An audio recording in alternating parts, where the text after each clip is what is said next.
Yeah. Yeah. We are back at it again. Welcome to another episode of the Skye podcast. I am one of your co-hosts, Aniyah Riley, joined by the always lovely Skye McMillan. Skye, how are you doing? I am doing good. How are you doing? I'm doing great, and we have an exciting guest. You know, I could go on and on, but we're just going to get right into it because this one is such a pleasure for us, for our listeners, for Lobo Nation. She is number 12 for the women's basketball team, 5'8", junior out of San Jose, California. I'm saying it exactly how they would say it in the intros for the starting lineup. Please give it up for Aniyah Augmon. All right, so let's start off with our icebreaker question, as we always do. So what sport would you be playing if you weren't playing your current sport right now? I think I'll be running track. I did track in high school for a long time. I went to state, so I kind of went far, but, I had to choose one. And I chose basketball, and I don't like the outside sports. It was between that and figure skating. So. Oh, figure skating. Yeah. That's interesting. Okay.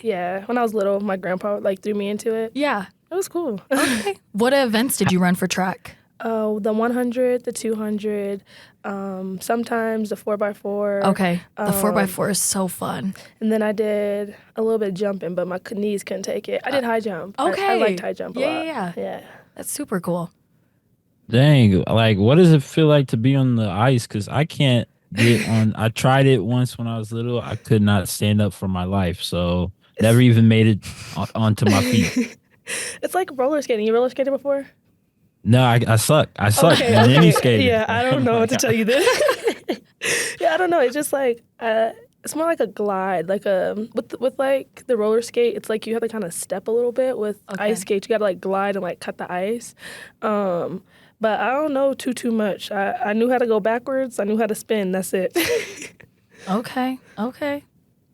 Dang, I gotta improve. I gotta work. Yeah. I gotta work. I can't skate. Rollerblading's so fun. It's coming up. I don't understand. You live by I the put beach, it on. Sai. Yeah. I can't. I just go like this the whole time, and then I might fall. You gotta push off. I just suck, man.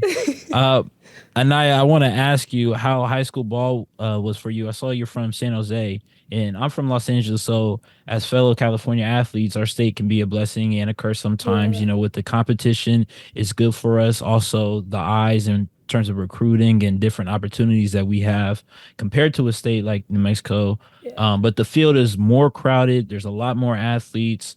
So, what was recruiting like for you? How did you separate yourself from the pack? California, like you said, is a blessing and a curse kind of in a whole. But when it comes to basketball, I didn't really get recruited out of California that much. We had a couple big tournaments in Los Angeles, but that was it. But it was mainly the Texas tournaments, the Atlanta tournaments, and I was with the Adidas Gauntlet at the time. So really going to those big tournaments. But in terms of being an athlete in California, you kind of gonna have to separate yourself and stay in your own lane. You can't be trying to do a whole lot. Do what you're good at. And then play that role. And so mine was defense at the time, and so I leaned into my defense and let my offense come with that. Yeah, I was an energy spark like I am now, and so I think that's what separated my eagerness to want to play and my passion that I played with, separated me from a lot of people. Also being coachable during these tournaments and when coaches came and watched practice. Man, I wish I could have came. I like defense. Yeah. I'm a defensive guy. I just and drawn to defense. So if I could have, especially women's basketball, I see a lot more competitive, fierce defense than men sometimes. So it would have been a joy to watch you in high school. Thank you. So you're averaging almost 13 points, 6 rebounds, 3.7 assists with 2 steals. You have improved in every single one of those categories. How did your offseason prepare you for such a great year? That's something a lot of people ask me, and offseason I was actually recovering from an injury. I had surgery, and so I was sitting out most of the time. I was just sitting there, and my recovery plan didn't go as it should have. So I think it was more mental I had to do a lot of mental growing and mental learning during that time. And so when I got out there, I was able to apply what I learned and like what I worked on mentally. Basketball has a lot to do with with the mental game more than people think. And so I had to get over that hump, of course, of like, okay, I'm okay now. Like I just was like, injured, but like I'm okay. Like I had to really get confident in that. But once they just kind of instilled confidence in me, my coaches did a great job of that, and my teammates did too with me coming off the injury, instilling confidence in me and just telling me to go, like don't worry about anything. And so I think that's what got in the way. Last year I kind of overthought a lot, and I mean I am an overthinker, but you know, setting that to a side and just like getting out there and getting after it.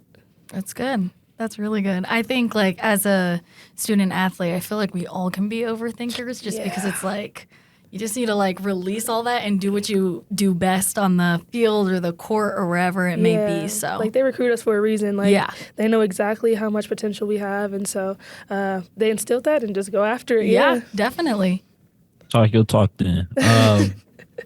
What was it like to be named Mountain West Player of the Week? You know, you had a crazy game against Colorado State, your second double-double, career high 22 points and 16 rebounds. Like, what is it like to be in such a rhythm like that, to dominate both sides of the ball like we just, mentioned? Yeah. You know, what was that whole entire experience like? I didn't even know I was Mountain West Player of the Week.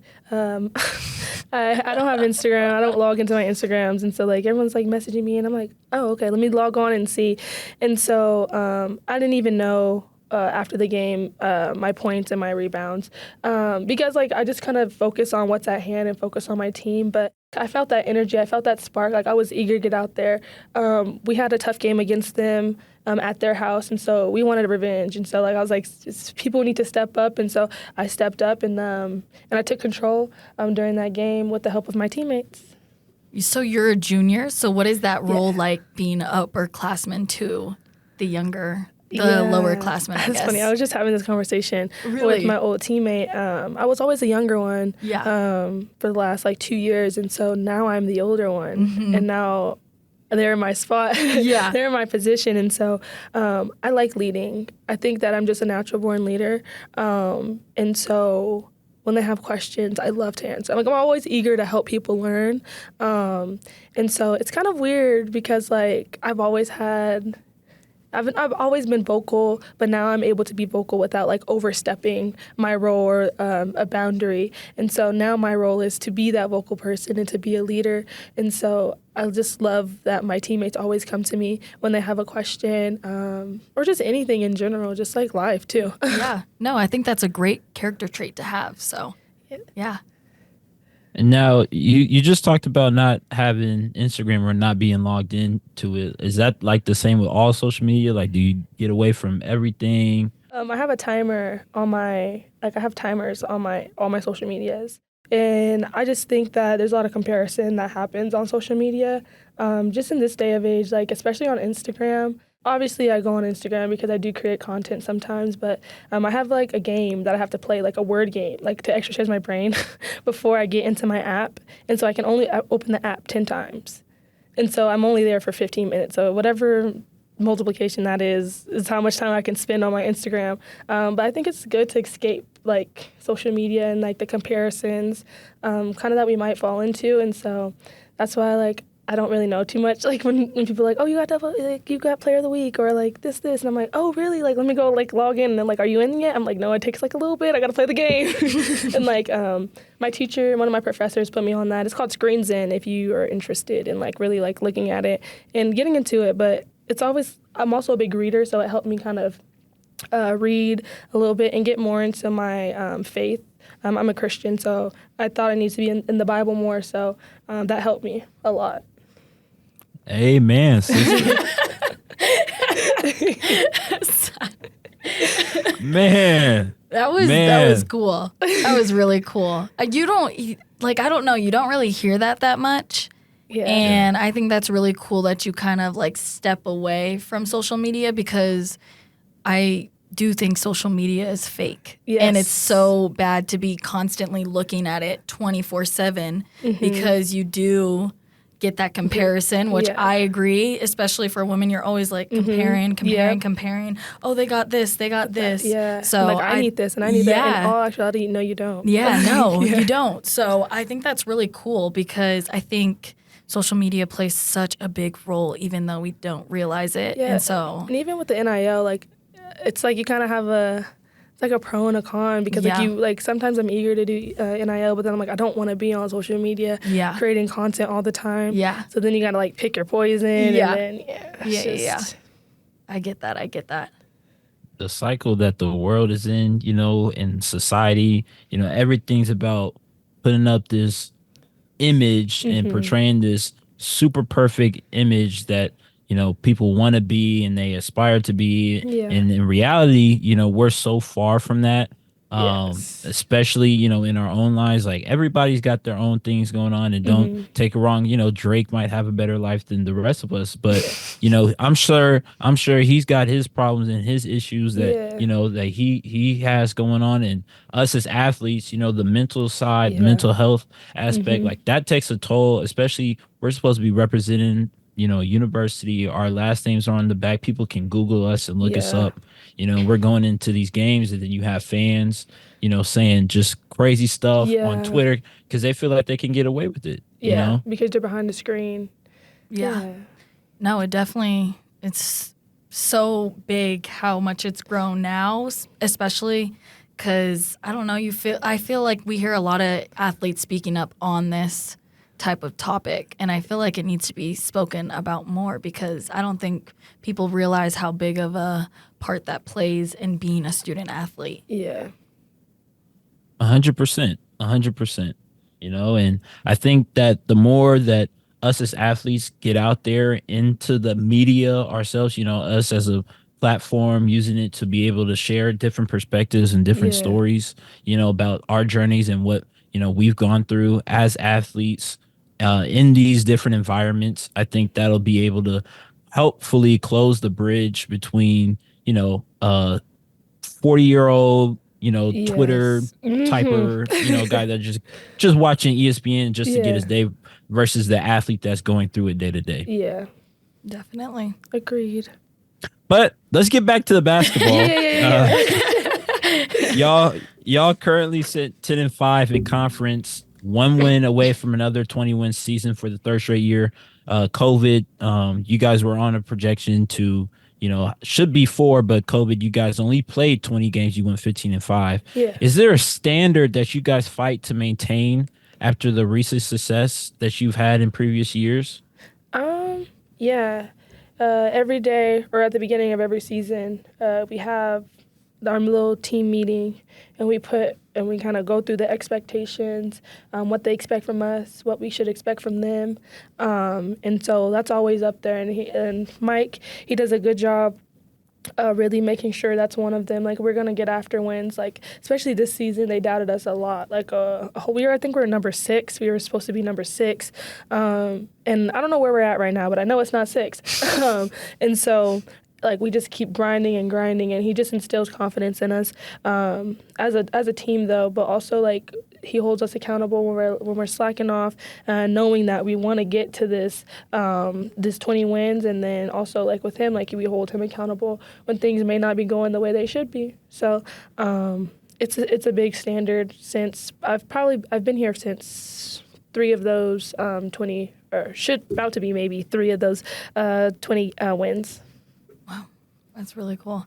I don't mean to bring it back to Instagram, but I've seen your post for Pretty Little Thing, which is, for whoever doesn't know, that is a clothing brand out there, and it's really cute. And you're an ambassador for that brand. How did you get started with that, and would you want to continue that in the future? So I got started with that. I was recommended from a friend. She kind of just put my name in there. And then, like, they reached out, like, you should fill out this application. Like, it was just, like, I was just, like, okay, maybe I'll just do it. Like, I've never done this before. And so I did it. And I'm, like, sitting in the McDonald's line, and I'm, like, they messaged me. They're like, you're now an ambassador. And I'm like, what? Like, what are you talking about? Like, they're just sending all these messages. Yeah. And so I was like, okay, like, maybe I can lean into that. Like, I think I'm very creative. And so it was cool to really, like, kind of get that step to like show my creative side, like on a big platform. And so I will continue to do that. Actually, I'm about to post a couple videos, but yeah, like that. And then like the Prime Ambassador that I was also, it's all got recommended. Like people just throw my name out there. That's awesome. And so it's just fun to create content. Like, my mom always is like, Naya, that's so cute. Yes, that's cute. Post that one. And so like she always encourages me, even when I'm like, I don't really like feel like it. Yeah. But I think it's really cool. It's just something I can like have on my resume. Yeah. Well, stay tuned for those videos, guys. Yes. Definitely. And, you know, Skye, for our listeners who don't know, Skye is a fashionista. She loves fashion. She wants to start her own clothing line. So maybe, Skye, you can get that PLT investment. Yeah. I wouldn't say a clothing line, but a stylist would be really cool. Stylist, yes. Are you serious? Yes, I am. Okay, I have an idea. Okay. I got you after this. Okay, after this. Yeah. Yeah. Okay, Thank so you for you that. have 6 siblings. Yes. And what is your relationship like with them? And do any of them play a sport? My relationship is really close, and so we talk a lot, almost like every day. You know, with siblings, some are closer than others. You talk about certain things, you don't talk about with the next. But yeah, we're all super close, and so when we get together, it's always a grand fun time. Just imagine the noise. No, yeah. But my sister plays at Troy. Her name is Leilani. She plays at Troy. She plays basketball. And my brother Joshua, he's 13, and he is in Texas. And he's ripping it up. Like, he's going to work. And so, same thing with my sister. We all kind of, only three of us, we play. And my siblings, the rest of them were always big supports. They're always there at the games. And so, they still watch the TV. Like, the last game, she's like, I had to turn off my TV. It was too close. Like, it's just like having that support system there, even if they don't play and don't really understand. But it's always fun. Yeah, I agree. I think sometimes getting compliments from my siblings kind of means a little bit more than like others, because I'm like, oh, really? You really think so? Yeah, like, I'm getting that from you. Yeah, exactly. They're not scared to hit you where it hurts. So when I get a compliment from them, I'm like, oh my gosh, do you actually mean that? Yeah. And then I just like keep that compliment with me the whole time. I'm like, do you remember when you said that? That's what I do with my brother. Like, he's like, I can't. You guys are haters. I can never get a compliment. Yeah. And I'm like, you a dog. Like, you did good that game. He's like, really? I'm like, yeah. You really got to earn that compliment from your siblings, I swear. Gotta keep them humble, you know? Yeah, definitely. Talk about the competitive side that you get from, having all these siblings. Yeah. I have two brothers, one little sister. Skye has siblings. Like, talk about the competitive edge that you just naturally, have when you're playing with your siblings over and over and over again, and things get competitive, heated. Yeah. I don't know. We always competed for everything. Like, no matter what it is. Like, it started from what I can first remember, we played a shotgun. Whoever gets the front seat, whoever says it first, or whoever runs to the car first gets to sit in the front seat.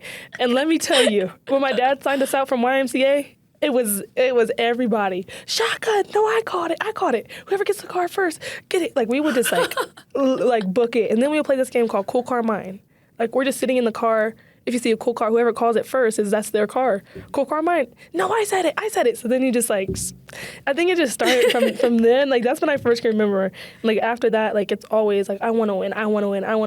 And with 6 siblings, food is also like a big thing. Like, we would buy Oreos, and so like, I want the last Oreos, so I'm gonna make sure I get the last Oreos, like things like that. And like, my mom had to be like, no, like, you can't choose a cereal this time. Like, somebody else has to. I'm like, no, that's not fair. Like, I'm gonna buy it myself then. In that case, right? But what way? Yeah, exactly. Yeah, so it was really when we were younger, but even actually now, like, I went home for Christmas for a couple days, and we played minute to win it games, and let me tell you, it was everybody screaming, I want to win the t-shirt. Mind you, like, we could buy it, but like, no, it's better when you win it. Like, you can say, I won this, bro. Like, you lost. Like, yeah. But yeah, it's always been competitive in my house. That's a good thing, though. That's a good thing. My siblings get mad at me because I'm always winning everything, and so they feel like I'm baby Jesus or something. They're like, "Oh, Sai, you always doing the most." I'm like, "Nah, man, I don't like losing. I like losing to y'all, especially."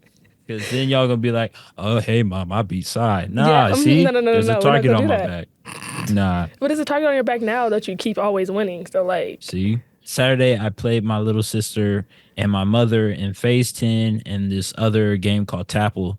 And I don't lose in Phase 10. Like in my family, I'll beat my grandma, I'll beat my no remorse. everybody. Yeah, no remorse. And so, my little sister beat me. And I kind of got taken back a little bit, almost teary eyed, because I was Shout like, out little sis right there. yeah, I didn't see it coming. And then we played Tapple and she beat me again. And I Uh-oh. said, there's something off. Like but again, like those are the moments that you'll never forget it. Yeah. And it just makes the relationship so much special. Yeah. But again, let's go back to some basketball.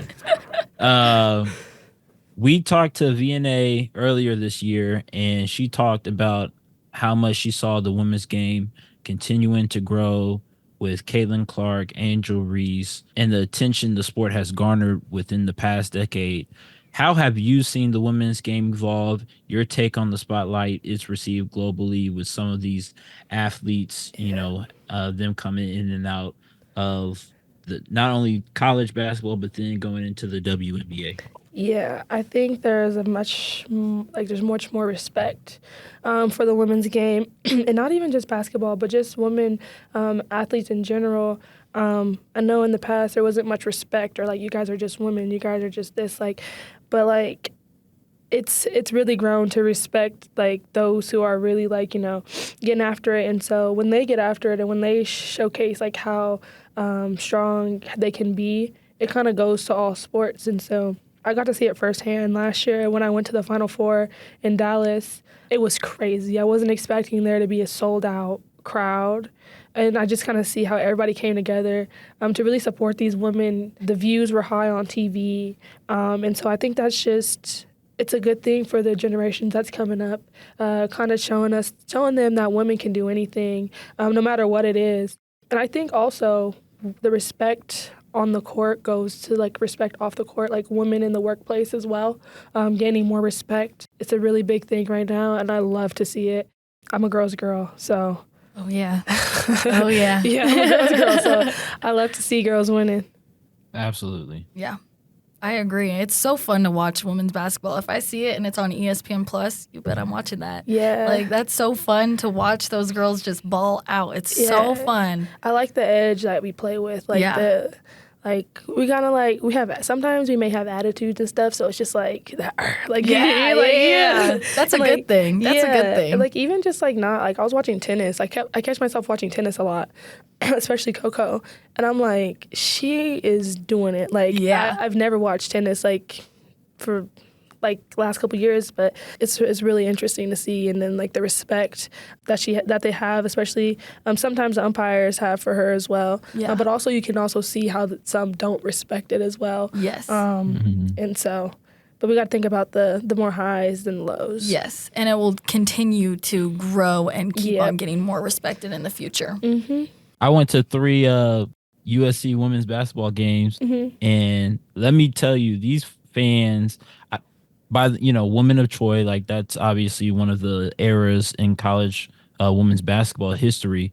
But to see the fans come back to support, the women's, there's so much to do in Los Angeles. Like you can go to Clippers, you can go to Lakers, you can go to Dodgers, you can go to Angels, you can go to the Kings, you could go to Anaheim Ducks, you can go to UCLA, Fresno State. Like there's just so much, a lot of things to do, and to see all the fans come in, on a Friday night in Los Angeles, pack out the Galen Center, like things like that. And not only that, but also, at the pit, like we do it.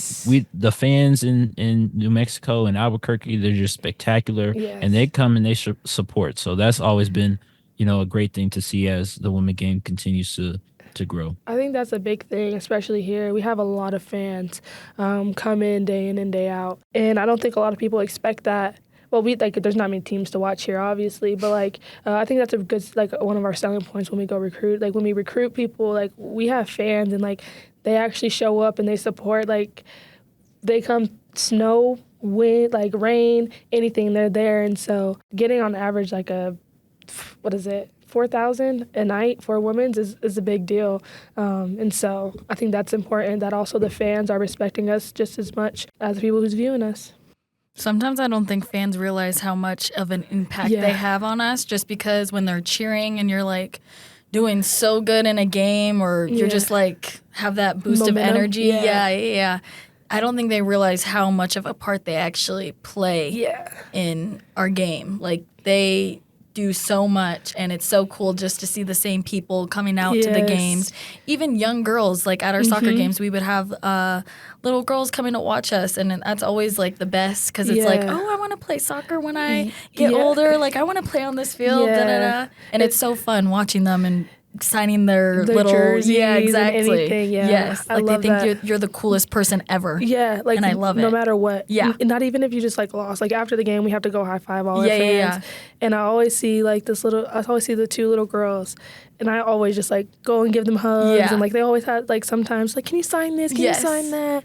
And just like you build a connection with them. Like, you feel like a big sister all over again. Yeah. No, definitely. Even after a bad game, they always can, like, those little girls can just cheer you up. It's so sweet. More women in sports. Yeah. So you had a cousin, Stacey Augmon. Is that how you say it? Yeah. Who played in the NBA from 1991 to 2006. What is it like to have someone in your family who played at the next level? And does he train you?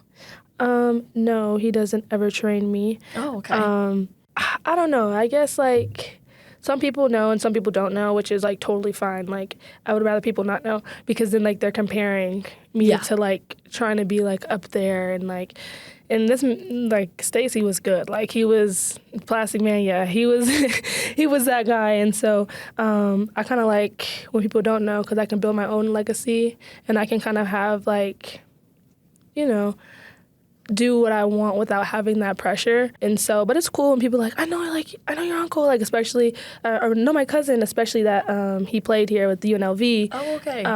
And so they're like, yeah, we remember when he played, because we have kind of like some older fans, like, yeah, I remember when he played here. Like, that's like always cool. Yeah.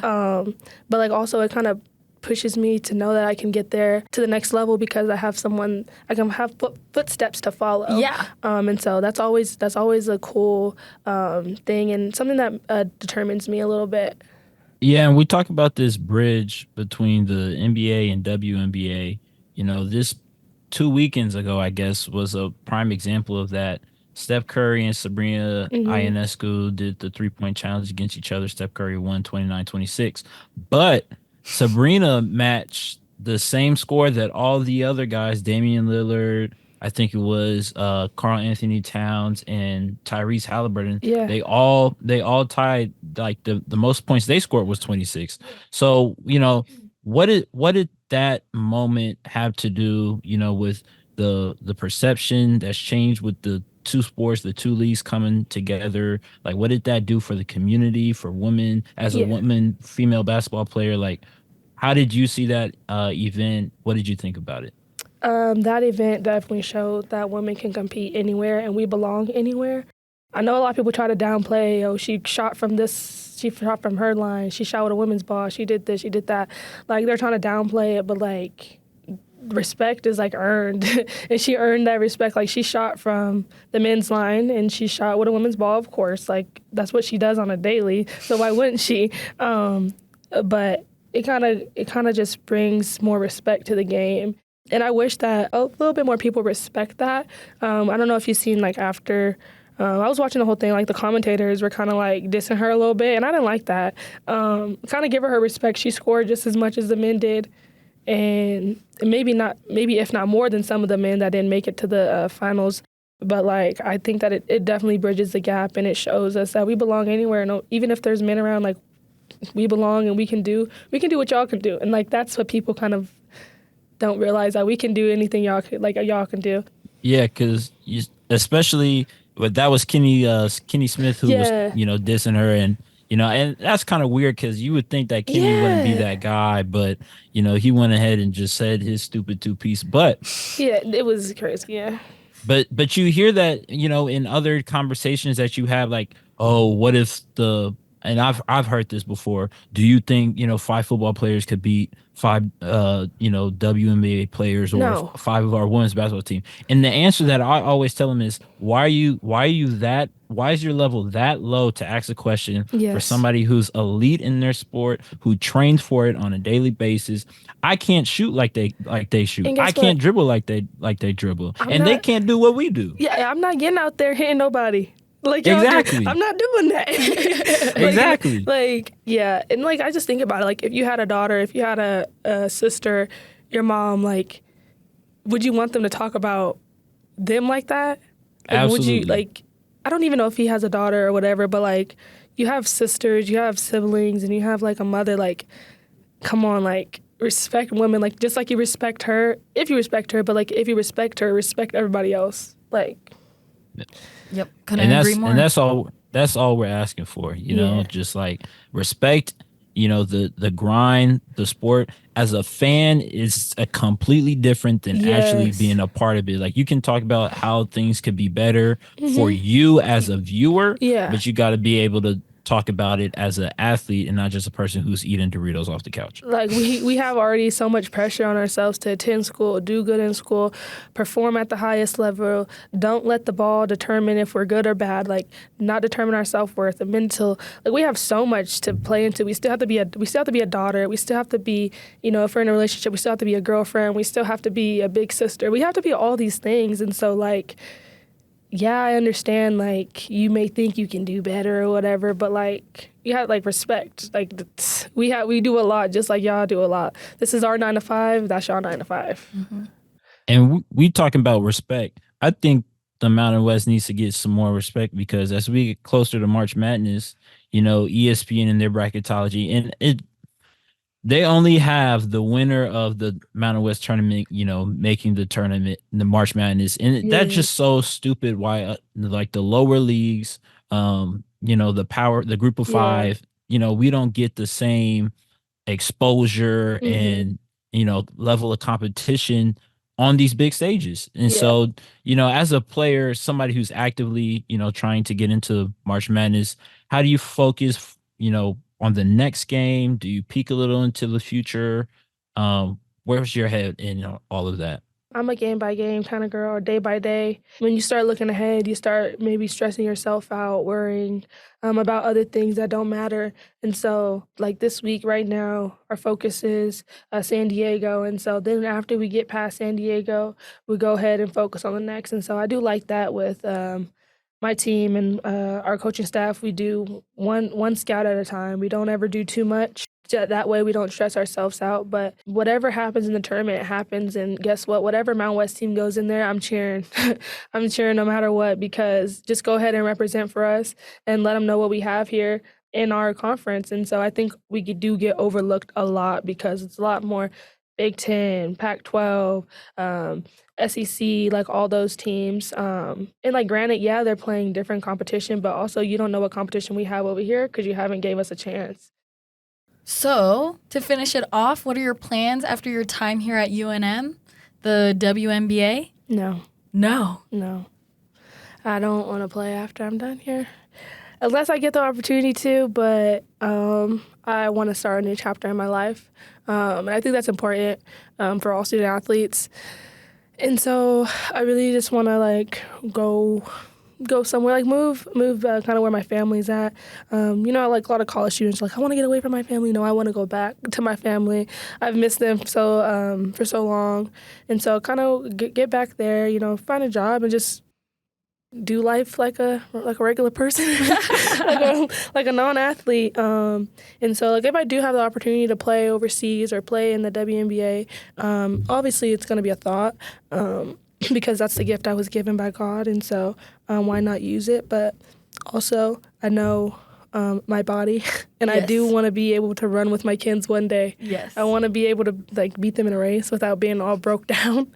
And so prioritizing myself as well. Yes. So that's it. I don't. It's just take it day by day kind of thing. Day by day, yeah. Okay. And you still have one more year here? I do. Okay. Yep. That's actually so crazy. That's because crazy. because I still had 2 years of eligibility. I still have a red shirt and my COVID year. Yeah. And I played all 4 seasons, and I decided, you know what, I'm done. My body's hurting. I Yeah. need to get this surgery on my Achilles. And they were like, "Sai, you could just keep playing, or you could transfer, or let's see if the new staff will let you redshirt and then come back." And I'm just like, I just want to be able to kick a ball with my kids or go, Yeah. play with them or whatever. And the post college athlete, like, it doesn't scare me. Like, I've been doing this, I've been a part of it, I've been away from my family for so Thank long. Like, you. so it's so I crazy feel that you heard. literally said that verbatim. Like like you could have took that out of my like notebook if I had a notebook. Like, that's actually crazy. Yeah, I just think it's important. Like, I don't know. I've always preached that. Like, I want to be able to, keep on going with my life after I'm done with this. Oh, yeah. Because this is only a portion. Like, this is like only a portion of our life. Just think about it. Like, their 30s or 40s or 50s or 60s or 70s. Yeah. 80s. Yeah. Like, that's a long time to go. Yeah. No, definitely. And as a retired athlete right now, I'm enjoying the life. Oh, yeah. Yes. I bet Fifth you guys year, are. my spring, I'm done. I get to go to the gym whenever I want to. I that- get to go to there we go. class. Yeah, I'm living a great You don't life got to be right on now. nobody's schedule. No, it's my own time. You and can it's work great. out in the gym, whatever workout you want. Exactly. Exactly. If I don't want to have an arm day, I don't have to do an arm day. Amen. Yeah. It's great. It's great. If I don't want to run on the 100%. track, I don't got to run on the track. So it's a win-win for me right now. I'm waiting for my days. Don't worry, it's coming. Yeah, they are coming, and power to you, because it takes a real one to know when to walk away. Like, Yeah. you see it all the time with these professional athletes, and when they're walking away, it's like, oh, like, you still have so much left in the tank, and you could do this and that. Like Andrew Luck, Barry Sanders. Like, I'm just thinking of athletes that come to mind where they just walk away because, again, like, there are other things that are bigger than just making money and playing the sport. Yeah. By next year, I'll be like, what, 22? Yeah, and it's going to be 22 going on 44. Okay? That's how I I felt say, being the oldest on the team. I'm like 23. Everybody's like, you're 30, basically. Yeah. Right. Knees on 50, back on, Yeah. maybe 40. Yeah. I'm laughing because one of my former teammates, they posted highlight clips. Yeah. And in the highlight clip that they practiced, or they posted from practice, you can see me, like, I'm trying to run full speed, but I got so much aches and things like that, so it looks like I'm just hobbling on the field. And I'm like, this is horrible. Nobody knows it's me except for me. Yeah. But it's out there, I'm like, this is just That was this is just humbling, and that horrible. was probably... Yeah. I should go screen record all of that stuff, so I can say, hey, Dad, this is why, because he's always talking about, oh, sorry, you can still go back in. I'm like, hey, Dad, you just need to settle down. Yeah. Man. Yeah, just look at this. Yeah. Well, Aniyah, it has been awesome to have you on and to hear from you, your thoughts on, not only basketball, but so much other things that are above it. Yeah. Mental health, mutual respect between athletes, respect between fans, and the whole other side of life that you have. So much continued success. I'm hoping for a tournament bid and berth. You guys are gonna kill it. You guys been killing it. Thank you. Yeah, so much continued success in everything that you do. Thank you guys for the refreshing questions. Like I said before this, it's different. Again, these kind of questions that take a lot of research, and so good job on doing your research and having good questions. And please, when we post it, just go log into Instagram. I will. And- Yeah. I'll do and my little word repost it. game, and I'm gonna repost it. I'm gonna watch it. I'm gonna send it to my parents. Everybody go watch it. No, we have Thank you. enjoyed. This has probably been one of my favorite episodes so far. It's just been so fun talking to you, and just wish you the best of luck in Thank you. the rest of this season and then next season Yes. as well. So thank you again for joining us. Of course. Thank you guys.